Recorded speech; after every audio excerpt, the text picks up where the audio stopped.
Yes, indeed, ladies and gentlemen, welcome back to the First Class, Second Place podcast. I'm your host, Jason Enrique, and we got another first class guest up in the building today. But before we continue, I want to remind everybody that we are live in Bravery Studios in Garfield, New Jersey. Shout out to Najee Beyond the Glass.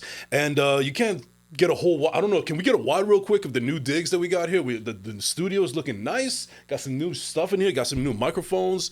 It's lovely, man. I love everything that we're doing here. And you could also see my lovely first class guest here. Ladies and gentlemen, without further ado, Liza Galletti is in the building. What is going on, Liza? Nothing much. You tell me. What are we doing today? Well, first and foremost, to let people know that you are a comedian. Yes. And do you also act as well? Yes. Okay, so you're an actress, comedian slash. You're an actress first, and Yeah. then we'll get into all of that and how you got into comedy and everything. But first and foremost, I want to thank you, and I also want to apologize in advance for the troubles that transportation has given you today. This is one of your very few times that you've been in New Jersey, and it looks like this might be the last one. And if it's going to be the last one, then I'm honored to have you on my show for the very last time. The first and the last time. Yeah, unless I. What camera do I look towards? This one, the one that's lit up right now. Jersey is not the place to go. You will get lost, and they will leave you in an area that looks like it's deserted, and it's Team Edward. Do you have the Law and Order drops? Like, I was like, where am I? Yeah. Well, either way, I'm glad that you came out for little old me and my little old podcast, and I'm so sorry that. And fuck Google Maps for screwing you over. It was Google Maps. Yes. All right. Yeah, all right. Yeah. But anyway, let's get into it. So obviously you are not from New Jersey. You are from. Wait. Hold on. Okay. Oh, wait a minute. Okay. All right. What happened was I was born in Long Branch, New Jersey. What? Long Branch, New Jersey. Then I lived a little bit in Allentown, Pennsylvania when it was still white. Then I would go back and forth to New York, Allentown, Pennsylvania, New York. And then we moved to Miami when I was, I want to say 11. Okay, so believe it or not, I actually moved to Miami when I was 12 also. So, you know. I was there from 12 to 18. Come on, 305. Fuck out of here. 305. Take your Bumblebee State and shove it, okay? 305. No, like I was raised in Miami, and then what happened? Is that then why you came back to New York. That why you give Chonga vibes? Like Hialeah vibes? Hialeah vibes, yeah. Yeah. And you know, I didn't notice. You're too pretty for that, though. No, I'm not. No. Wait, espérate. No, Chonga. No. But I do realize I have the Miami accent that I never knew I had. Like, I'll watch this back and I'll be like, yeah, I can tell I was raised in Miami by the way I talk. Oh my God, that's so literally true. That's how they talk. Well, no, they're horrible. Yes. Well, trust me, because my family, a lot of my mother's side of the family still live in Florida, in Miami. My sister still has the accent, unfortunately. I probably had a bad accent. Like, I first moved back to New York was, 2007? I think my accent was worse then. But then when I lived in Miami, everybody thought I sound like I was from New York. What's funny? I call bullshit. What's funny is that my accent has never went anywhere. It's just the way I've always spoke. So you never said dude or bro? I say bro, but I used to say bro. But actually, it's more like bruh. That's how I say it now. You know, with a BRUH. That's. Do you say de pinga? No. No. You're not from Miami. No, I'm not. No, you're not. I went there against my will. You went there against your what do you mean? They kidnapped you? No, well, might as well have. But you were sex trafficked? No diddy. No, but I was born and raised here in Jersey. But then when my parents split, officially got divorced, and my mother wanted to go down to Florida because that's where her family was, and she took me and my brother, and my sister there, and I was there until I was 18. And when I graduated high school, I got the fuck up out of there and came back up here. That's how it works. So you didn't want to be out there? You didn't like it at all? I can never. All right, wait. But we got to do this history because y'all don't know. There's some rivalry right here. So I did a show with you. How long ago was it? About almost 2 months now. Yeah, 2 months. In April. So we did a show together 2 months ago. I found out that this man is my arch enemy. Not, is that how you say it? Yes, arch nemesis. Arch nemesis. Yeah. So I went to Miami South Ridge, the Ridge. Oh yeah, and I went to Killian. Yeah. Boo, boo, sound, boo. I just went there. I'm not. Wow, you really didn't like Miami at all, did you? I'm telling you, I'm What just. was it about Miami that you didn't like? Because I don't like Miami. Wait, let me not get canceled. No, fuck that. Say it. Let me not get canceled. Why don't you like Miami? It was just never my home. I never felt like it was my place. What was it about Miami? Just the overall environment and how the vibes were. Like, I understand they're cool and everything, but it seemed like people had a problem with me. So then afterwards, I'm just being vindictive because they're not used to my kind of personality. They're not used to the fact that I curse a lot, the way that I carry myself. That I'm very edgy. We're talking about Miami, the same Miami. Yes. They curse a lot over there. Maybe now, but at the time, like, I was told I should stop cursing. So you could imagine. In Miami? Yes. What year were you there? I mean, I was there from like, I graduated in 2004. Because I grew up in Miami and we curse. Fuckity fuck, fuck, fuck. I understand all that. The time. But when I was told that I should stop cursing so much, then it must have been a problem. Interesting. Yeah. But what I will also say is that because I didn't sound like every other Miami fuckboy down there, and they are. It was a little, some of the You're girls. going to get me canceled. I don't care. You're going to get me canceled. I am not going to be invited to Miami. The door is over there. To visit family or do shows out there. If you're worried about cancellation in Miami, the door is right over there. Yeah, but anyway. They do sound... But no, because I was not like every other Miami fuckboy down Yeah. there. It was actually appealing to the girls. Like, ooh, this is different. There's something special, different they about were hating you. on you. I mean, They were hating on you. If maybe the fellas were. Yeah, they were hating on you if you didn't sound like them. Because I look back now, I watch videos online, and a lot of the videos, I think they're funny because I was raised in Miami, so I could relate to some of the jokes. But I listen to people talk, and I'm like... Well... but how long did you stay there till? So, let's see. When did we moved there when I was 11. Mm-hmm. When did I move back to New York? I was 20. You were in your 20s? 7. You were, okay. So, how many years is that? From 11 to 27? Mm-hmm. It's about like 16 maybe? Years. 16 years, yeah. Right? 16 years. Yeah, I would say so. 16 years out there. Yeah. So even back then when you were moving all around and then being raised ultimately... But I was all over Miami. I understand that. But what I'm saying is that even during that time, you knew that you wanted to do something in the arts. You always were performative and so on and so. That was always so. So one of the things, always. So one of the things that I will give credit to was I was brought up Christian. So the church that I was brought up in was Bobby Cruz and Richie Ray. I don't know if you know who they are, but they used to be salsa singers, very famous, and then they converted to Christianism. Christianity. Been up since 5. So it was a Christian church, but they were the pastors, and the church, like even now, a lot of my peers that I grew up with are musicians, they're artists, they're creatives. Like Pastor Bobby had like our praise and worship. Like we used to, in the summertime, he would do like little concerts for the church and raise money, and we'd have like coquitos, and he would do full-on salsa shows, like all the salsa music that he would do. So I learned how to dance salsa in church. Okay. What else? And I started doing...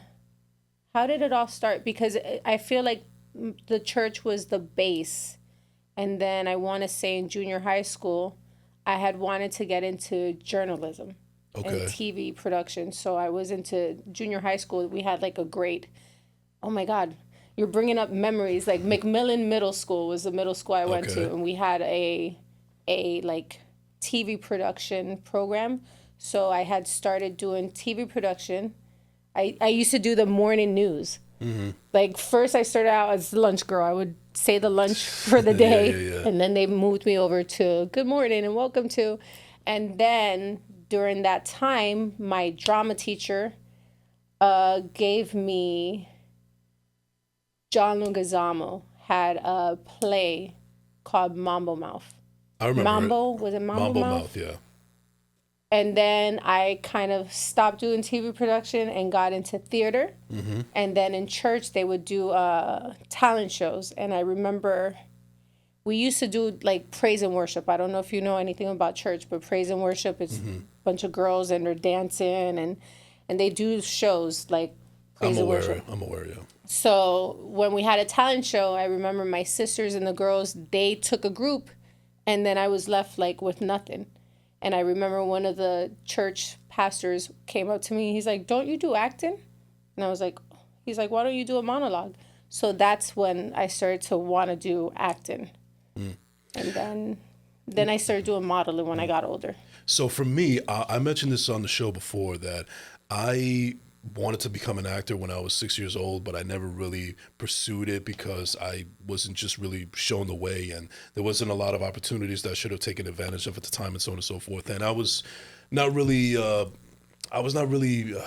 mean, maybe discouraged is the wrong word, but that was what led me to not pursue it until much later on in life. And but also, in my family, I am pretty much the outlier, meaning that I'm the only one that's pretty much a creative. There's not really anybody in my family that is into these kind of things as well. So was it like that for you and your family? Like were you the outlier as well, or do you have some family members that are creatives and into the arts? No, I feel like no, I was the only during that time. I was the only one into all of this. Like, yeah, like I know my older sisters were into cheerleading. Mm-hmm.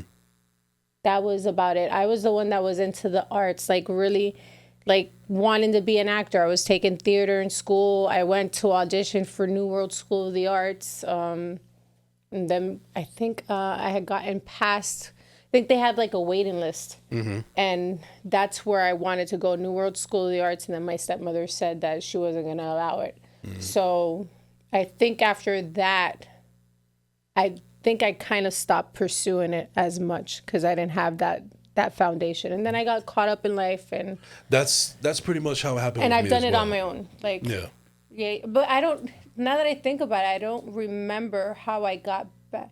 I think it was when I moved back to New York. I had gotten married, and my ex-husband at the time was a singer-songwriter and actor. And then I started getting back in, but I never fully pursued it like other New York actors do. Right. And where was that moment where it just really hit you hard, where you were like, this is what I want to do with my life going forward? I thought it was going to be acting. Because I was in a play a few years back called In Defense of Glitter and Rainbow, and it was the first time that I had gotten an acting piece where I really had to act. And the director was pushing me, and he'd be like, "You have to get ugly." And I couldn't understand what he meant. He's like, "Stop trying to be pretty in this." And he was like really really forcing me to like really act. And I was going through so much in my life that I was able to use it. And I was like, this is what I want, I thought. And then when I first went on stage with comedy, I was like, no, this is what I want. And what ultimately led to pursuing comedy in the first place? Because that just seems to come out of left field as far as you telling the story. Yeah. So I want to say it was like over a decade ago. A comedian named Roberto Vanderpool. I don't know if you know who he is. He's a Dominican comedian, super funny. Okay. He was friends with me back in the days with my ex-husband, and we went to see him at a show that he was doing called La Barberia. Okay. And afterwards, he had to do a gig.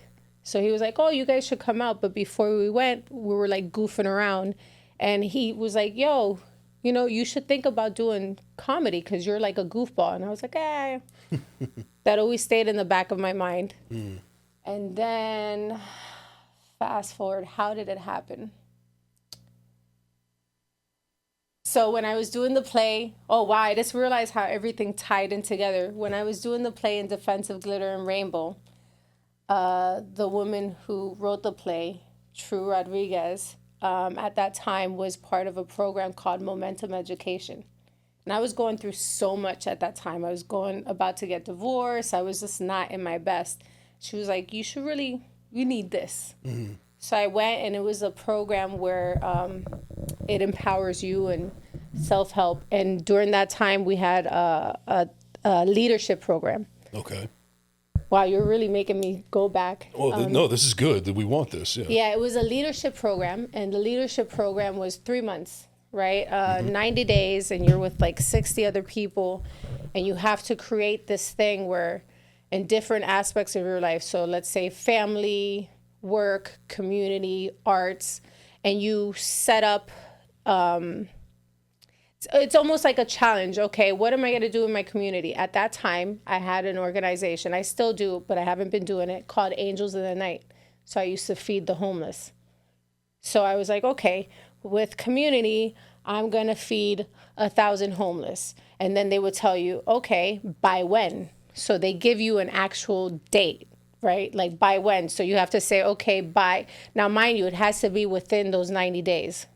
So I had to give a date. Okay, by then. Then it was like, okay, finances. Well, I want to improve my credit. By when? So everything was by when. And when it came to the arts, the challenge for me was I was going to write a monologue, a 3-minute monologue, and perform it in front of people. And they were like, okay, by when? I had to give a date. And they're like, how many people? Because they want you to see what your reach is, right? So I was like, oh, let's say, I don't remember what the number was. I think it might have been like 40 people. I'm going to perform a 3-minute monologue in front of 40 people. And they were like, is that all you can do? So they always wanted you to reach more. So mind you, I did everything else. But the arts, for some reason, I couldn't write a monologue. I couldn't figure out how to perform it. Right. So one of the coaches called me out on Facebook and another Momentum student and said, hey, I think it was a Thursday or a Friday. They were like, this Friday, there's an open mic and they highlighted us. You guys have to perform. And I freaked out. I had nothing written. So I wrote something real fast and I called or I text another comedian that I met the night that Roberto Vanderpool invited us to the comedy show. There was a comedian that I had seen the day before. And I had said, yo, I'm going to meet this guy. And the next day I met him. His name was Will Selvins. He works at Comedy Cellar. He does a whole bunch of stuff. Right. So anyways, I text him. I tell him, hey, I have to do this thing. Can you read this? He read it. He was like, oh, that looks like it could be a routine. Come over to the Cellar. So I went to the Comedy Cellar, not knowing, you know, the Comedy Cellar is like this big, like in the scene. Like I'm not aware. All the greats perform there, yeah. I'm not aware of this. I'm oblivious. So I show up, I watch him perform. Miami girl. Typical Miami girl, my own little bubble. So I go and then he was reading. He's like, why don't you perform it? And I'm like, So that night we spoke about it and he's like, you really have to you have to practice it, blah, blah, blah. He gave me some advice. Other comedians came to the table and they were talking. And now I think back and I was like, whoa, this is something pretty big. Yeah. So anyways, that weekend I ended up performing it and my coach took the phone and did a Facebook Live.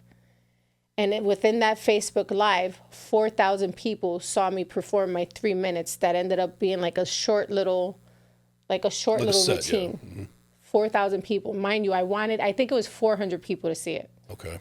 So then while I was doing the live, there were comedians that I knew and they started reaching out saying, hey, we need to find your voice. You should really look into this. Didn't think about it. Left it alone. Broke up with my husband. Started a whole nother relationship. A whole bunch of stuff started happening. Right. COVID happens. I come back to New York right before COVID hits. And there was a comedian that I knew. Oh, my God. There's so much stuff I've done. I used to be on Urban Latino Radio. So I used to do online radio. Yeah. I also used to do that and hosting and online. Anyways, Kenny Ortega, who was... I know who Kenny Ortega is. Rest in peace, Kenny. Mm-hmm. Yeah. He reached out to me and he was like, hey, COVID's going on. When things open up, he had been wanting me to host some stuff every once in a while. And he was like, when things open up, you can come. I've got shows going up. You can come, learn the ropes. I'll throw you up in the beginning so you can introduce me and host a little so you can get to know, more or less what comedy is about. I'll help you out since we were already Urban Latino family. Right. Needless to say, he ended up passing away. So I kind of felt like, okay, maybe this isn't meant for me. And then Sal Batello, who's like an uncle, had a bar. I'm forgetting names. It's okay. I know I'm gonna regret this. Oh my God, I was working there. How did I forget? Anyways, there was a bar that he was one of the owners, and he was like, "Do you want to start bartending again so you can work again?" Because COVID, we weren't working. We were time back then. Yeah. Yeah, so he was like, I used to bartend, so he was like, "You want a job?" So I had a job working there, and they were doing comedy shows. Who shows up? Roberto. Gotcha. Imagine. Oh, and then I had done a fundraiser for Angels in the Night, Evil Lounge. There it is. There you go. So I did a fundraiser with my organization to raise money for Puerto Rico. And my partner at the time, Denise, spearheaded the event. And she got Mark Vera, Eric, Imagine. I'm missing somebody else and a few like online. You can... So anyways, the comedians are there. I'm bartending. They're like, "Hey, you still want to do comedy?" And Imagine would always tell me, "I'm just going to throw you up one day." And I was like, no, he's not. So I went to one of the shows, and sure enough, before the show started, he's like, "I'm throwing you up. You're going to do 3 minutes." And I was like, I don't have anything. You don't have any material, yeah. No, I didn't have anything. Nothing. And sure enough, he threw me up, and I did 3 minutes. And after that, I was like, I love this. Mm. So I also feel like because of your background in acting, that gave you really the confidence to really go up there and do something and perform it and do the best you can. Because I feel like a lot of people that are in comedy, when they start out, they don't necessarily start out with some kind of background like you did. A lot of them don't start out in acting or in theater or anything like that. They just kind of like study and write their own material, and then afterwards they practice it in the mirror and so on and so forth, and maybe with smaller crowds and open mics. So it could be pretty jarring to somebody that's just brand new doing that, especially if they're just thrown up there like you were under the circumstances. But because of your background in theater, it kind of helped you gain that confidence and do a good like you're not performance. afraid. Like I get nervous, right? I get nervous even Well, I feel now. like no matter how advanced or experienced you are as a performer, you should always feel some kind of jitter or nervousness, because that's just the butterflies. That's the fuel that's going to give you what you need to do. I mean, Exactly. It's like, I feel like if you just go in there like nothing, it's then why do you keep on doing it? Yeah. But it's still, I'm gonna be honest, it's very different from acting because. Well, I would think so, yeah, for obvious reasons. I feel like acting, even though when you get a script, you still have to do character development. There's a lot of work that goes into it. Yeah, of course. But when you're doing comedy, you're really up there naked. Like, this is all you. If it works, it works. If it doesn't, it's on you. And then you have to figure out, what did I do wrong? Did my writing, my timing, and have I not been going up on stage enough to be? It's so much more challenging than acting, at least for me. You understand? And I think that's why I like it. But then there's moments where I'm like, why am I doing this? Like, who do I think I am? I think that hits every creative at one point or another, but that shouldn't be the discouraging factor. I mean, a lot of people get discouraged and then they never continue. But if for me, if there's anything that I learned, being in the arts, it's just like, all right, I just got to go back to the drawing board. Yeah. That's pretty much what it is. But I love it. It's like when it works, I don't know how to explain it to you. Like, I don't think I ever want to stop doing it. Oh, excuse me. Well, I don't think that you should, because that would basically go against everything that you were training for and everything that you were taught. And like we just said it a second ago, I mean, if you feel like you don't have it, then why even continue pursuing it, Because the fact that you have that feeling and you feel like you can't stop, and even the fact that you get butterflies, it's just an indication that you still want to do this and you should be doing this and you need to do this. I mean, I have moments where I look at my set and I'll have days where I'm like, I'm not freaking funny. Like, what am I doing? I get it, because but then there's moments that I see certain things and I'm like, hey, the girl. I get it, because there's times where I've done this podcast. This is like episode 181 right now, and believe me, not every single one has been great. There's been some ones where like I wish I could have taken back, like whether it was my fault or if it was somebody else that came through or lack thereof. But it's good because that's how you grow. Absolutely. You Yeah, know, no. like there's times like, okay, I have a show on Friday. I hope it goes great. But if it doesn't, it's not a dud. Like, if anything, I feel like if you bomb, Yeah. it's the best thing because now you got to like sit with it and like, okay, all right, what did I do? Oh, I wasn't practicing. I wasn't going up. I wasn't doing the mics. And the older comics were telling me, get up on stage. Like, I you feel start like- thinking. And then I was like, okay, I didn't read the room. The audience, I should have known this joke was not going to work with them. My timing's off. I need to write better material. It's like a constant challenge. I feel like every comedian has this story. So when was the defining bomb that you experienced, your first ever bomb? It had to have happened. I've had a few. But I'm talking about like your very first one, like the one bomb that you like. A Wepa show. Okay. The show that I'm doing Friday, we did a Wepa show that I remember it was so bad. And my aunt came for the first time to see me. When family comes by. Oh, she was so, she's super, Titi Mimi, I love you. How are you? She came with my cousin and she was so excited. Excuse And no, this was not a burp or a fart. No. This is the chair.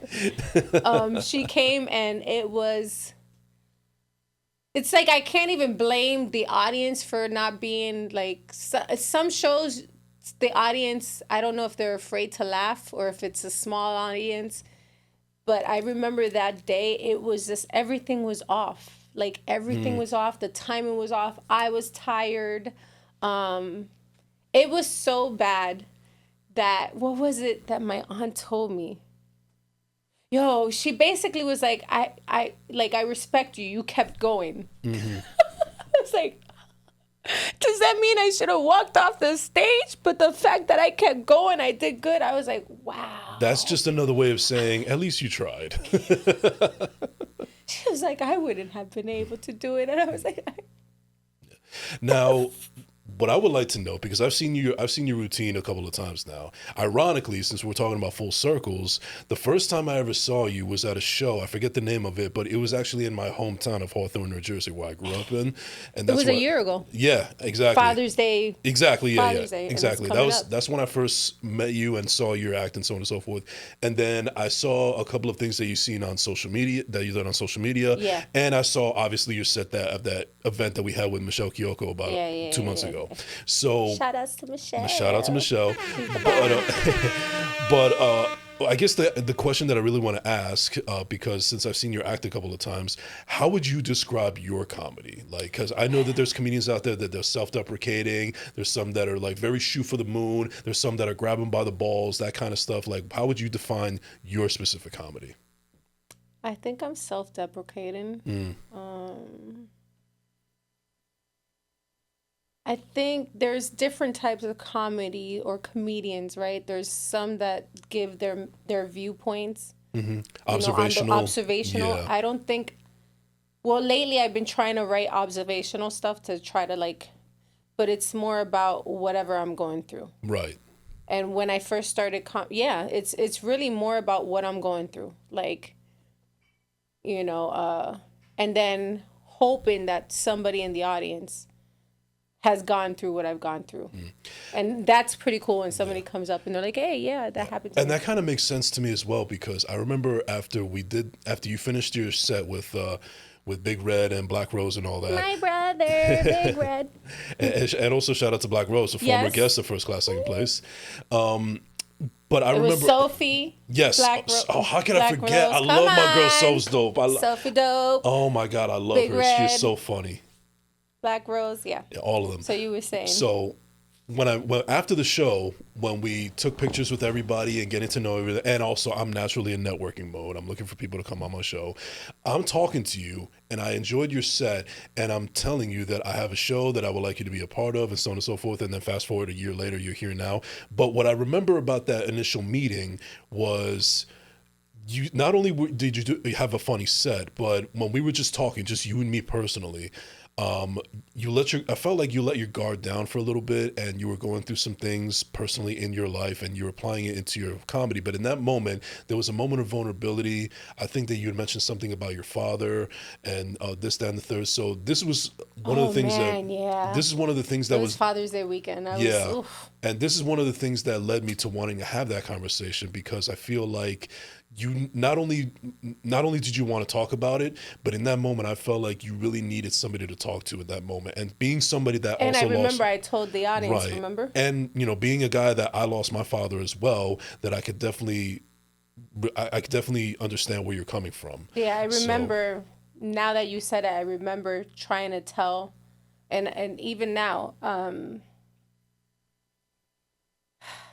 I remember telling like the fathers in the audience to understand how important they are in women's lives, especially their daughters. Because I know mothers get a lot of credit.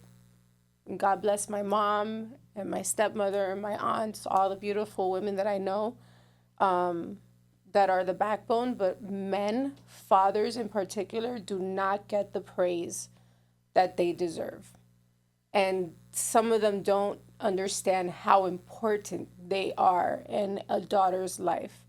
And there's times where, like I said that day to the fathers, like, know how important you are and what you mean to your children. You understand, and the example, and explaining to them sometimes you're the first love that your daughter has. You are the example of what a man should be in their lives. So whether you're good or bad, that's what they're gonna remember. What else was it that I remember telling them? Oh, and to children that still have their father, to love them, because once they're gone, yeah. yeah, Father's Day is really hard for me, Yeah. And I also especially now that I'm doing comedy. right. Well, I mean, I'm pretty sure, just like how I do with my art and with my podcast and acting and so on and so forth, that I try to live vicariously through him in some ways, because I know, or I'd like to believe, that he's up from above, being proud of what his children are doing. But it's also, I don't think it's also an accident that June also happens to be Men's Mental Health Awareness Month as well, and we're seeing it all over on social media now. Anybody that knows my show, has that they've been following us since the beginning, knows that this is something that I spread the message and spread the word on a consistent basis, because I think it's important, not just for men in particular, just all around. But I do make a point for the men especially, because I feel like even though women go through it just as worse or even worse than us, at least for the most part, they're getting the help that they need. Yeah, People and are it's very, acceptable and for it's us to acceptable. talk Yeah, yeah, and for me to be emotional because I'm a woman and I have all this extra emotion. And I feel like men aren't given that opportunity. There has to be like a balance though, right?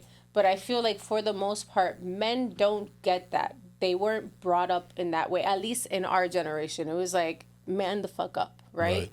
And most men, you have to wake up and suck it up and figure it out, pay the bills. If you're a father, make sure your kids are good, make sure.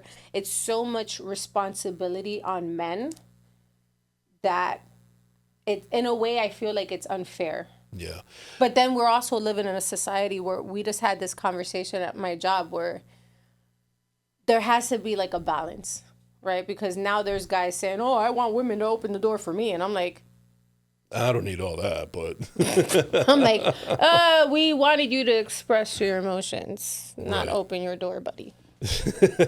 now. I don't know if you're able to answer this for me, but from a woman's perspective, I mean, I feel like now we're living in a more progressive time. Not 100%, but it has been more progressive than it has been in the past. And there has been a lot of women. I've actually been surprised of the amount of women on social media now, even in the past couple of days, that have been taking awareness of men's mental health very seriously and showing us love and gratitude and so on and so forth. But I feel like there's still a lot of work to do within ourselves and also with the support system. But I guess what I want to ask you from a woman's perspective, just out of curiosity, why do you think that there's still a lot of women out there that are hesitant to even give men their proper respect that they feel like is owed? All right. That's a loaded question. I'm like, do I be diplomatic or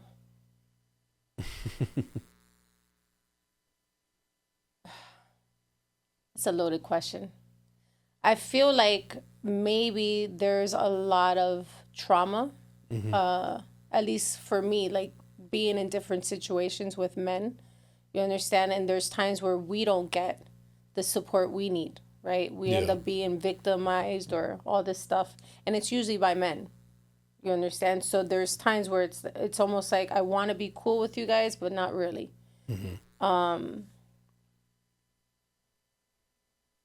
You really think women don't give men their credit? Well, the only reason that I question that is because, just to use it as an example, there was a podcaster that I knew a couple of years ago. I'm not going to mention their name or their platform, but there was a brief moment, maybe just within a matter of a couple of weeks or months, that we were friendly with each other.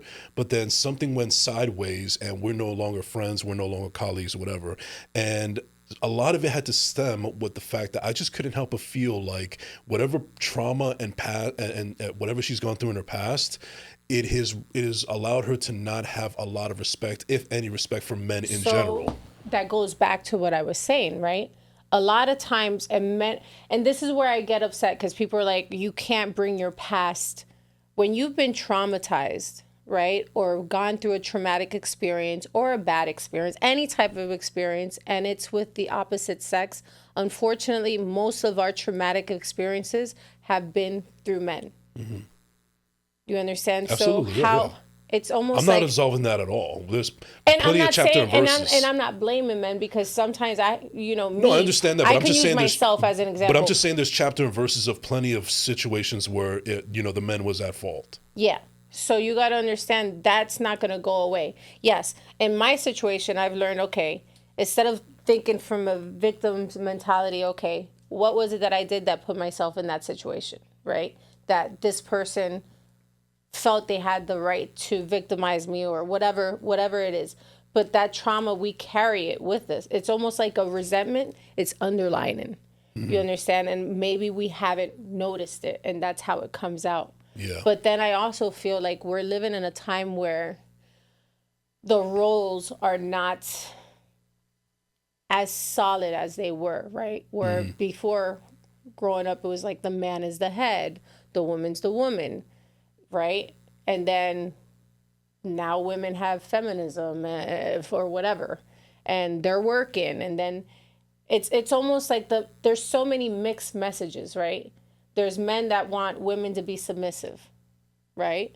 Like, don't be so aggressive, don't be that. But then at the same time, they're saying, well, we got to go 50-50. And I get it, times are changed where there needs to be two incomes. But understand that with that, now you're asking a woman to take on your role to a certain extent too, right? So if I'm going to my 9 to 5 and I'm making my own money and I'm also having to do the same things you're doing, but then you want me to come home and also all of a sudden submit to you, do the house and do all this stuff, like there's going to be some type of confusion and resentments. And now I'm not going to give you the title that you so adamantly deserves. Right. And from a man's perspective, when it comes to the whole 50-50 thing, because that seems to be a hot button issue with a lot of podcasts and dating just in general in this day and age. I guess what I'll say from a man's perspective is I hear and acknowledge and agree with everything you're saying from a woman's perspective. But I'm not saying that it's correct neither. No, I understand that. I'm just saying I'm acknowledging it, even if I may disagree with some people's degree of it. But what I'm saying also, and I don't think this gets spoken enough from a man's perspective, is that it's a lot of responsibility. Well, not just that, but I would say not all women, but certain people out there also, when it comes to the 50-50, appreciate that a man can provide more than what he can from his bank account and his wallet, and I think that kind of gets swept under the rug a lot. Yeah. Because men do provide more, right? Like, well, I'm saying, like, that's not the only way that we can provide. No, and on the contrary, exactly. Like, I feel like the other way men provide is like stability, being supportive, those things as well. I just feel like we're living in a time where everything is so confusing. Like, the messages that we're receiving, like you said, on podcasts, on this, on movies, it's like it's so counterproductive, where I don't feel like there's any messages being sent out where we should be connecting and working together and understanding each other. And it's weird because if you're saying something positive, then people might take that as like, you know, being very pompous or whatever. But if you're also coming from a place of what you call your truth or your realism, then that's going to be too pessimistic. You know, there's no middle ground. And or even as a woman, I'll say certain things and they'll be like, you know how stupid you sound right now? Like, you're going to let a man be the boss? And it's like, you're goddamn right. I'm not a man. Mm-hmm. Like, I need a man to be a man. And yes, I'm going to be independent. I'm going to be supportive. I'm supposed to be a helpmate. Like, it's a team. It's a partnership. And somewhere along the way, that is no longer what it is anymore. It's supposed to be a partnership.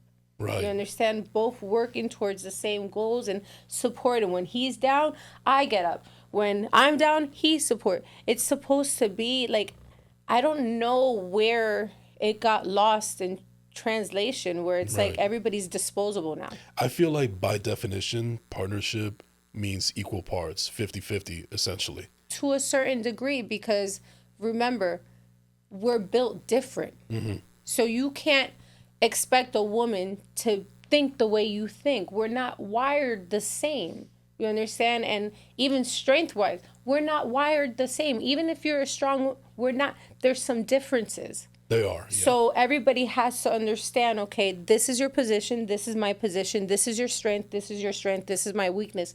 Nobody's doing that anymore. Everybody's expected, we're equal. Point blank period. And it's like, what are you talking about? It's not so cut and dry that easily. You know, that's why when it's very important to get to know the person and see if this actually meshes with what you want and how you want your life to live. Let's keep it a buck though. It's never gonna always be. No, it's never gonna be 100. It's never gonna be perfect. But I feel like we also live in that generation too, where if it's not perfect, okay, next. Because we have too many options. But do you really? Are all the options out there really that great? No, I'm just saying that because we have options, we feel like we could always do better, unfortunately. Like, so then you're never able to build with somebody. You're never able to build through the differences to find common ground. You understand? I don't have to agree with my partner all the time, but guess what? He could also show me his point of view and I might learn something and he might not agree with me, but listen to my point of view. And then we can still find a common ground and still grow together. I feel like people don't understand that anymore. It's like the minute, we're fighting too much. That's it. It's over. And it's like, dude, get through it. Yeah. Because, again, this goes back to the options where they feel like, I could probably find somebody, even in a needle in a haystack, that's not going to treat me the way that I feel like I'm being treated and then right you now. start with a new person, and then now you got to figure out their weaknesses, their bullshit, and are you going to sift through that? And then you're going to get to a point where it's like, this is shit too, next. And it's like, it's so like people aren't working through things. Right. Well, God bless that you actually don't have to put up with that shit. So... But staying onto this topic and also meshing it together with comedy. So obviously you're a comedian and you're obviously a woman. Mm-hmm. And it feels like even though we live in this progressive world, it's still an uphill battle for women in comedy or even just in entertainment in general to still climb up those uphill battles that men necessarily don't have to put up with. And at the same time, to boot, you're also a minority. You're a Latina. You know, like I know plenty of comedians that don't want to be defined by their race or their creed, color, whatever the case may be. But I guess you just try to not apply it too much into your comedy. But the question that I want to get to you is, you being a female comedian, do you actually see on a regular basis how much of those uphill battles that you and other females in your profession have to climb up compared to your male contemporaries? Well, I feel like in every industry, it's the guys club. It's the guys, right? That's how it always is. It's always been the men, regardless. And it's the boys club. That's what it is. The boys club. And then you have to try to fit in there and be just as good. I don't know if I've really experienced that yet. I've seen it. I watch it. I don't care. Doesn't faze you much. Or you kind of block that out mentally because it's basically counterproductive of what you want to pursue. It is counterproductive. You know, it would be counterproductive because why should I? I need to focus on writing good jokes and getting better and better and better. This way, when I get on stage, it's not just, oh, the female comic. It's no, this bitch is funny. And I'm equally as funny as you. It's going to take a while though, right? But I don't focus on that. But yeah, it is very different for women as opposed to men. And then you always have to be on guard because being that you're a woman, you never know who's really, especially in a male environment, you never really know who's genuinely being supportive of you or what their alternative motives are. You understand? Right. So it's almost like that part is where I struggle. Okay, I have to be aware that I'm a female, I look a certain way, and I carry myself a certain way. I'm super nice, and they might get the wrong thing. Or is this person really opening the door for me so that I could like be successful? Or is there an alternative motive? So yeah, that aspect, I think I focus on. Got you. Because, for me, and this is where I think that just creative arts just are parallel to each other is, like, for example, I'm in the podcasting industry. And I'm a person that I say this all the time. I'm a person that's all about collaboration, not competition. But as I've gotten deeper into this game, I've noticed that there's been more collaborations than competition, but the competition is there nonetheless. So I know it seems like, I'm not a comedian by any stretch of the imagination, but I do like to think of myself a little bit of an aficionado because I've watched stand up for many, many years, and I know all the greats to the ones that you never even heard of. And from what I gather from like documentaries and also from conversations that comedians will have with one another, that it's a very insulated community, but at the same time, I feel like maybe because I'm not in that world, it's a lot more competitive than what is depicted to be as far as community is. So it leads me to believe that even though there's people that are supportive of one another and it's a wonderful community, there may be some bad apples out there that are extremely competitive to the point where it just kind of ruins everything else for everybody. It is very super competitive. And then when you're dealing with men, remember, no offense, guys, but you guys are very egotistical. Like, your ego is bigger than, and it's like they have an ego, even amongst themselves, amongst the men. You'll see there's like Is it ego or is it validation? Because I feel like a lot of comedians are broken, and one of the things that really gives them validation is that from the audience. Is it ego or validation? I guess it depends on the person.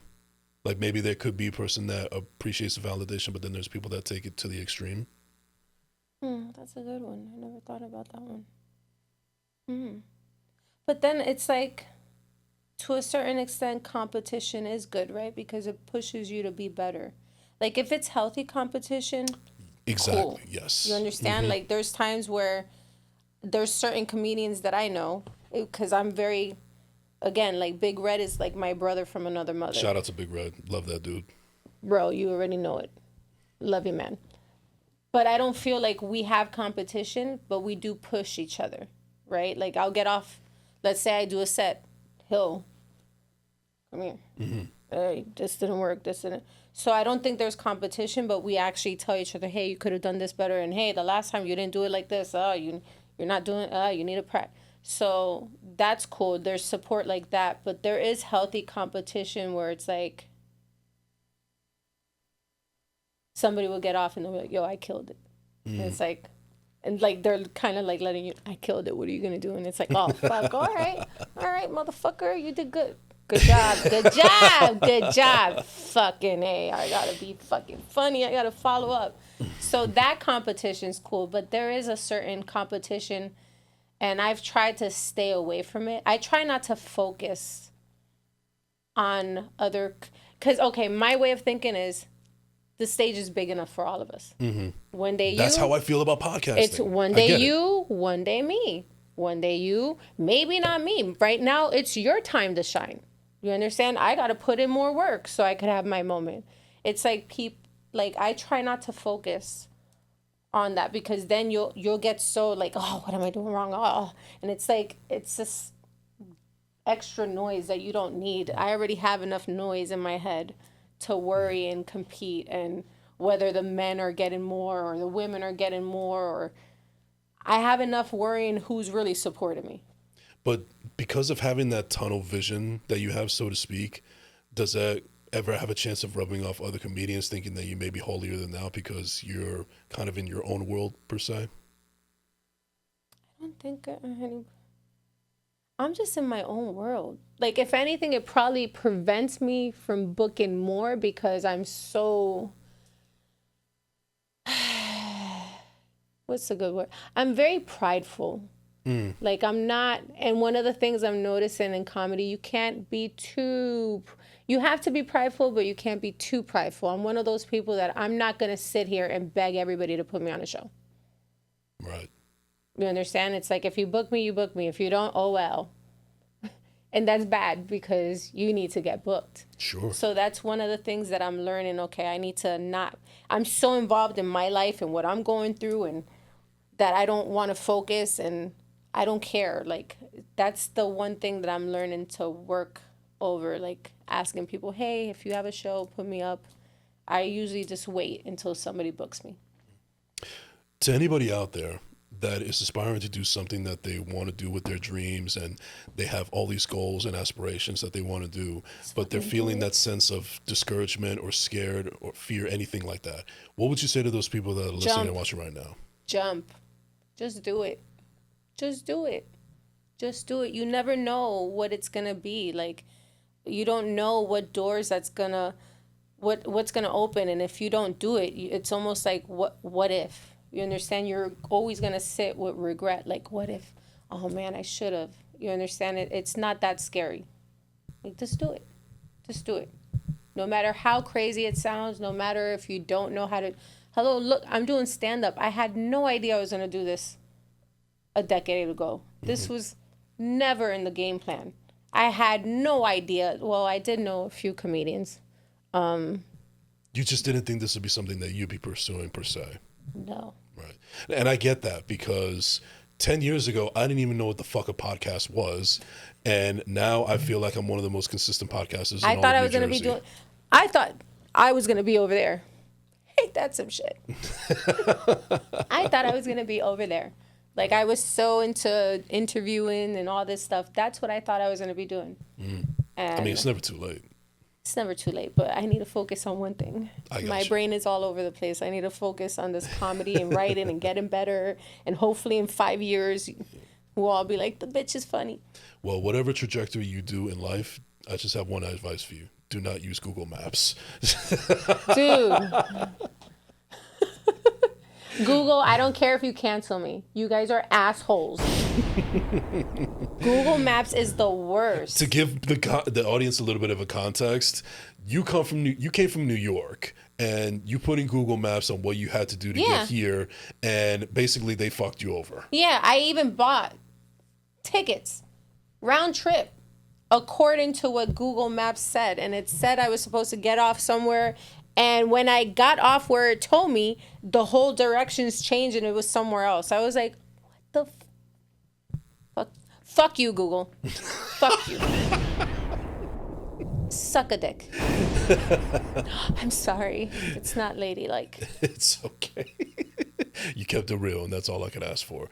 All right, well, we're about to come out to the end of this episode, but before we go, I just have one final segment. This is now everybody's favorite segment that comes onto the show, and also for the audience. So, ladies and gentlemen, Why did I just hear RuPaul in my head? Oh you better work. Are you comparing me to RuPaul now? Oh, no. Anyway, it is now time for everybody's favorite segment. It is This or That. What happens is I will ask my guests multiple choice questions, and there's no right or wrong answer. It's just what you like best, and it just gives the audience an opportunity to know a little bit more about you. Let's just have fun with it, and it's a nice way to end the show on a positive note. All right. Well, so are you ready, Liza? Ready. I was born ready. Come on. Bring it. Bring it. Are you ready, Najee? All right. Here we go.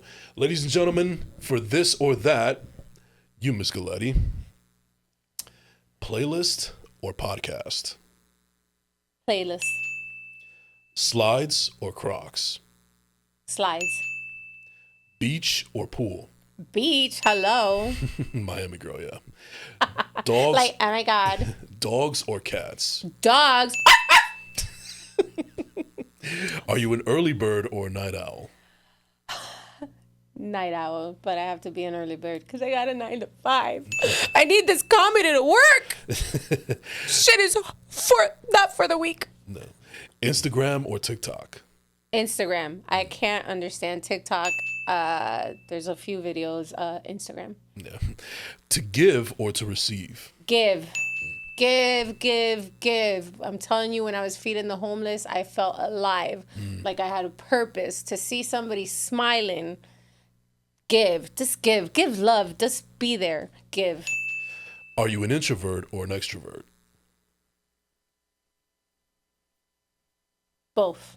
Okay. Depends on the circumstance, situation, where I'm at, how I feel. Did I sleep? Did I eat? Did I shit? Batman or Superman?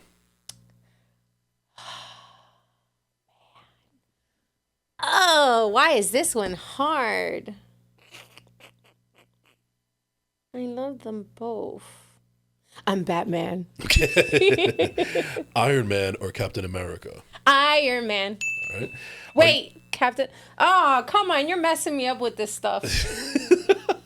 This ain't the SATs, girl. Iron Man first. Okay. Yeah. Are you glass half empty or glass half full? It depends on my mood. What about today? What are you feeling today? Half full. All right. This is pretty easy. Would you rather be embarrassed or be afraid? Maybe not. It's the same shit, kind of. It's the same fucking shit. I don't mind being embarrassed. Yeah, you have that I don't give a shit attitude. Yeah, I don't care. All right. Would you rather Hello, I burped. I burped for you guys. You're welcome. Would you rather be too hot or be too cold? Neither. If I'm on a beach, hot. Okay. I can't answer these questions like simply. Would you rather do dishes or laundry? I do both, so. Which one is less like ugh? I can never answer things straight up. I don't know. I like them both. It's like my way of escaping. Well, for me, I prefer laundry because at least I could binge watch my movies and TV shows while I'm folding and everything. So, multitasking at its finest. Do you prefer I like that. Do you prefer the window seat or the aisle seat? Window. Which, by the way, to my man, the next time we go on a flight, I don't care if you pay for the ticket. I want the window. Do you prefer reading or writing? Oh my God, I don't know. Writing. Okay. Would you rather speak every language or play every instrument? Hello, do you not? Every language. Cardio or weights? Weights. Dancing or karaoke? Dancing. House music all night long. Drama or comedy? Oh, fuck.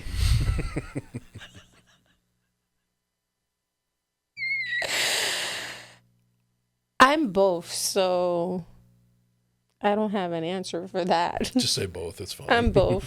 I'm going to laugh and cry. All right. Movie theater or streaming service? Movie theater. Ice water or room temperature? Ice water. And then finally, teamwork or solo project?